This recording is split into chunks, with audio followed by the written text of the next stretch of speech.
We're back again in another Game 3 situation. Scarlett is tied 1-1 with Ragnarok. The map's Overgrowth. We know Scarlett likes this Broodlord Rush strategy. What's Ragnarok's play? I think that he has the right idea with the impact build that he tried before. If he tries to all-in into Scarlett, trying to transition into Muta, that could be really powerful for him. So I think that might be what he's looking to do here. And I mean, we've already seen Ragnarok has those incredible timings. I mean, hitting the second 2-1 upgrades were done for him. Normally 30-40 second difference in upgrades is not tremendous unless your opponent is Ragnarok, who can punish it dutifully. And identifying so clearly when he can do this sort of thing. Yeah. It's a great trait to have. Well, down in the bottom left-hand corner, a fan favorite, her tournament life on the line. One game away from advancing to the top 4. Can she do it? It's Acer Scarlett!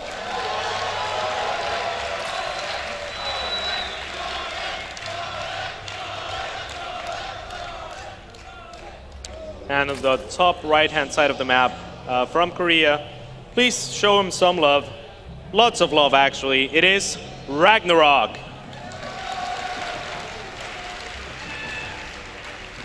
Oh, a move that we don't see Scarlett do as often. And that's, I mean, that's so clever and yet so risky. I would never do this. When your tournament life is on the line, it's potentially the last time. But you know, Ragnarok has shown that he has been studying Scarlett the past 2 games. He has been showing strategies that counter what Scarlett could potentially be doing on certain maps. And Scarlett has played it completely different series than she did against Life or NMrUUG. Is Ragnarok going to go hatch first? Is the hatch first going to happen? Now keep in mind, it doesn't depend on them going hatch first. It's very strong against hatch first, and here it happens. It is. Now I want to ask you, Cats, can the Zerglings slip out without being seen by the Overlord? That's a tough question. I'm not quite sure. This by the way, is looks like Temple Baneling. Ooh. I think that's what it's going to be. So this is extremely powerful against Hatch First, of course, and with the micro that Scarlett has, I think this puts in her. Shh, guys, don't want to give it away. Yes, be very quiet. You're not allowed to cheer. Don't cheer. No, I see you clapping. Stop it, Astoji. Be very, very quiet. Shh. No, very bad. Clapping. There's some. If you see someone clapping. Okay, you can clap now. Okay, that's fine. Uh-oh, Zerglings have been seen, and with the advancement forward, it is an all-in cheese. Oh my God, the Baneling Nest is down. The fan favorite is clear. Oh my God, the pool. World Cup fever. The pool is so far from being done. The Zerglings are arriving. We talked about this, Sean. I mean, Ragnarok has been going for the gas before the pool almost every time. And Scarlett is completely explaining this. I'm not sure about going with all the links because there is a pocket on this map, but at the same time, she is going for the Baneling follow-up, so it's not all too bad. Ragnarok will barely lose any drones this time around, but the Banelings, that's going to be a different story. Ragnarok would love the ability to have a little bit of Zergling speed there. He's not going to have the time. There's the Baneling Nest done. Oh, Baneling's getting morphed. Zerglings getting started. Banelings take 20 seconds to build. Scarlett gets to force the engagement. Actually really smart from Ragnarok. He will stop this Banelings, I think, from being created, but Scarlett's still doing a lot of damage. Oh no! Oh, that was so close. So close, but was it the mistake that Scarlett wanted Ragnarok to make? Ragnarok is broke. Ragnarok doesn't have queens out. Scarlett is just going for drones. And there's one more drone that she could pick off, but she didn't notice in time. Ragnarok 1 drone behind, not that significant having the extra larva and the extra hatchery. He's doing a really good job defending this. One more drone falls. Every drone is such a big deal. The queen now comes out, but Scarlett is only 3 drones ahead. Scarlett needs to recognize that she does have an opportunity to build the queen, to do a next step. Ragnarok is killing off all of these Zerglings. Gets it. And this one will kill 4 lings. Oh. Now, this is a really tight position. Scarlett has decided to get speed. Scarlett is going to a next step, and it looks like Ragnarok is amazingly behind on drones. Yeah, he's only 2 drones behind, though. That's not the biggest deal. Having the extra queen, having the extra hatchery, I think I would give the edge to Ragnarok, especially after picking off that Overlord. Yeah, this is definitely a big edge for Ragnarok in this position to be able to take out that Overlord. The larvae are so few and far between for Scarlett. These 2 Banelings could make a huge difference, though, Sean. If they're able to get inside, there's only 1 queen.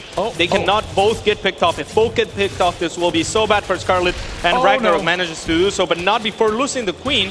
Scarlett has the superior numbers in Zerglings. Ragnarok making a spine, that's a very costly investment for him. Yeah, but I mean, Scarlett is still making Zerglings, still trying to apply pressure, and I mean, that spine crawler gives Ragnarok the opportunity to get drones. Yeah, absolutely, but I think that Scarlett is going to go for the natural, and once she is able to kill Ragnarok's natural, she can well, it's just a spine. Really well. That's gonna be a very difficult defense. Scarlett's moving in. Uh-oh, oh my God, GG! A tense all-in Ragnarok ran out of options. Scarlett advances. She will be in the lower bracket finals. She will be going up against the winner of Stardust and Trap. This means that Scarlett is gonna be in one of her best matchups.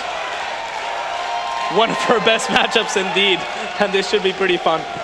Scarlett has just played. We can do an interview. Oh, Scarlett, if you know what, Scarlett, just put on Katz's headset. Why not? Scarlett, have a seat here. Come sit by me. Sit by me. Okay, Scarlett, ladies and gentlemen, I present to you one of our lower bracket finalists, Acer Scarlett.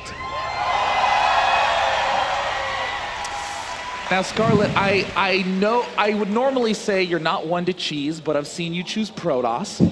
And I want to ask you, going into the series, you have been taking losses in round 1 versus Life and Dongray Goo. But then you took the win against Ragnarok. I mean, were you feeling a little bit more comfortable against Ragnarok's style?